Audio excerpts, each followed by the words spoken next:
Hi, my name is Becky Glasby. It is February 20th, 2024, and I'm here at the National Quilt Museum in Paducah, Kentucky.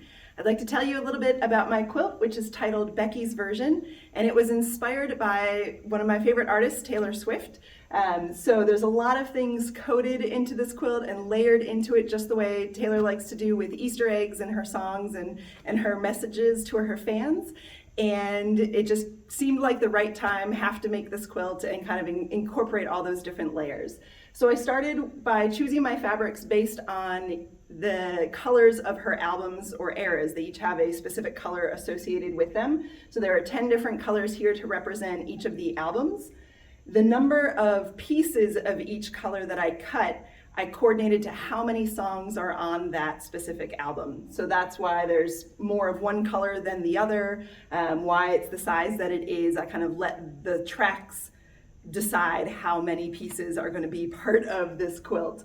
And I just kind of improv cut them and layered them all together into a design that looked good kind of color-wise.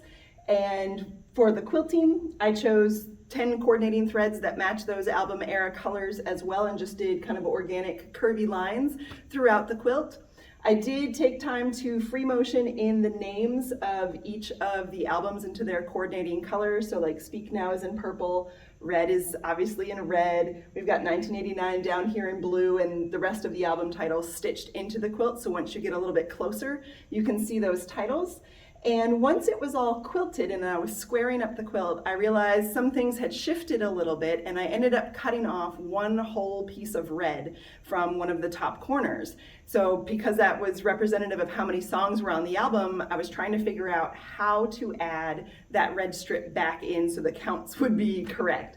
And so I did that by adding this extra little red strip here in the binding. So sometimes, even when things go a little bit off plan, you can still find a way to add it in, and I actually really love that little extra strip in the binding, even though that wasn't the original plan for this quilt. I also stitched little bumblebees into my quilts. It's a little signature, a bee for Becky, and so in this one I used the little bumblebee to dot the I in the album title of Midnights, and so it's kind of easy to find something fun in there, but adding that little signature element into my quilting as well.